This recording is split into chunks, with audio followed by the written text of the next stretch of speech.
Hello guys, good morning, જય દ્વારકાધીશ અને જય નકળંગ ભગવાન. ઇતિહાસની વાતોમાં આપનું હાર્દિક સ્વાગત છે. તો મિત્રો, બનાસકાંઠા જિલ્લાનો લાખણી તાલુકો અને લાખણી તાલુકાનું પેપડું ગામ.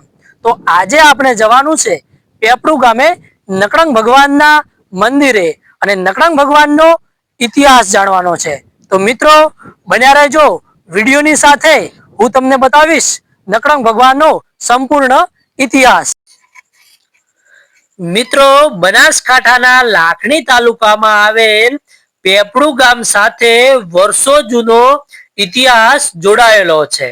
અહીં 750 વર્ષ કરતા પણ વધારે સમયથી નકળંગ ભગવાનના સાનિધ્યમાં બેસતા વર્ષ અને ભાઈ બીજનો મેળો ભરાય છે.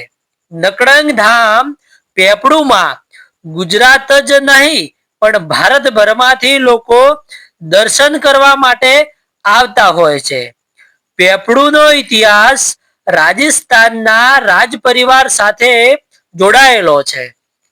ઈસવીસન 13મી સદીમાં રાજસ્થાનમાં આવેલ ઝાલોર સોનગરા ચૌહાણોની રાજધાની હતી. તે વખતે વિરમસિંહ ચૌહાણ ઝાલોર રાજ પરિવારમાં થઈ ગયા. તેઓ ખૂબ જ બહાદુર હતા. તેમની બહાદુરીની ચર્ચા ચારે બાજુ થતી હતી. વિરમસિંહ ચૌહાણ સાથે માં આશાપુરા સાક્ષાત વાતો કરતા હતા. વિરમસિંહ ચૌહાણની બહાદુરી, ઉજળા રૂપ અને રાજપૂતની ખાનદાની જોઈ તે સમયે દિલ્હીના બાદશાહ અલાઉદ્દીન ખિલજીની દીકરી ફિરોજા વિરમદેવસિંહ માટે જન્મોજન્મના સપના જોવા લાગી હતી.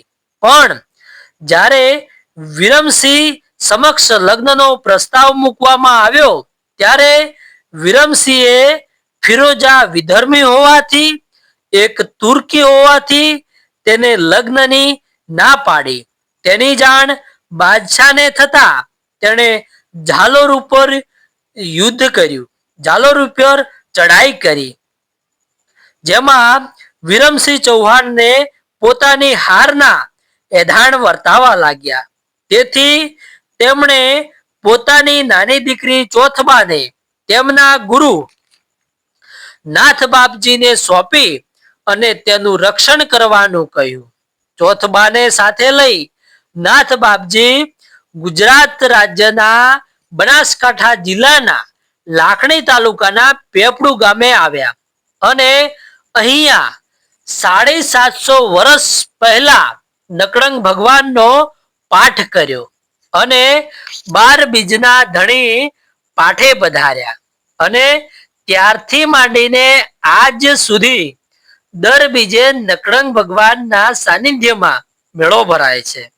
હવે ચોથબા ઉંમર લાયક થતા તેમના લગ્ન પેપડુના રાજવી વાઘેલા દેવુસિંહ સાથે નક્કી કર્યા. પણ રાજપૂત સમાજમાં પોતાના ભાઈઓ બેનના લગ્નમાં કન્યાદાન કરે તેવી માન્યતા હતી. હવે આ વાતની જાણ મુડેઠાના રાઠોડોને થતા મુડેઠાના રાઠોડો વિશાળ સેના સાથે પેપડું મુકામે આવ્યા અને ચોથબાને પોતાની ધર્મની બેન બનાવી અને ચોથબાનું કન્યાદાન કર્યું. એ વાતને આજે 750 વર્ષ થઈ ગયા. આજે પણ રાઠોડો ચુંદડી લઈને પેપડું જાય છે અને ભાઈ બીજના દિવસે મુડેઠામાં અશ્વ દોડ યોજાય છે. મિત્રો, આ ઇતિહાસ 750 વર્ષ કરતા પણ વધારે સમયથી છે. મિત્રો, પેપડું મુકામે આજે પણ પેપડું ગામની અંદર કોઈ પણ વ્યક્તિના ઘરે ધાબુ ભરાતું નથી. કારણ કે નકળંગ ભગવાનના સાનિધ્યમાં નકળંગ ભગવાનને ધાબુ હોવાના લીધે પેપડું, મુડેઠા અને નેસડામાં કોઈ પણ વ્યક્તિને ધાબુ ભરાતું નથી. અને હા મિત્રો, નકળંગ ભગવાનના પરચા હાજરા હાજુર છે. મિત્રો, જે પણ વ્યક્તિને જો શેર માટેની ખોટ હોય તો કહેવાય છે કે તે વ્યક્તિ નકળંગ ભગવાનને બાર બીજો ભરે ને તો નકળંગ ભગવાન એની શેર માટેની ખોટ પૂરી કરે છે, એટલે કે એને દીકરો આપે છે. અને આવા સમાજમાં અનેક ગણા દાખલાઓ છે. તો મિત્રો, આવો તમારે જો ઇતિહાસ જોવો હોય તો તમારે પેપડું મુકામે આવવું પડે. હા મિત્રો, અને દર વર્ષે ભાઈ બીજના દિવસે મુડેઠાના રાઠોડો અને નેસડાના રાઠોડો બખ્તર સાથે પેપડું આવે છે, ચોથબાની ચુંદડી લેતા આવે છે અને પેપડું મુકામે રાત્રિ રોકાણ કરે છે અને બીજા દિવસે મુડેઠા જઈ અને અશ્વદોડ કરે છે.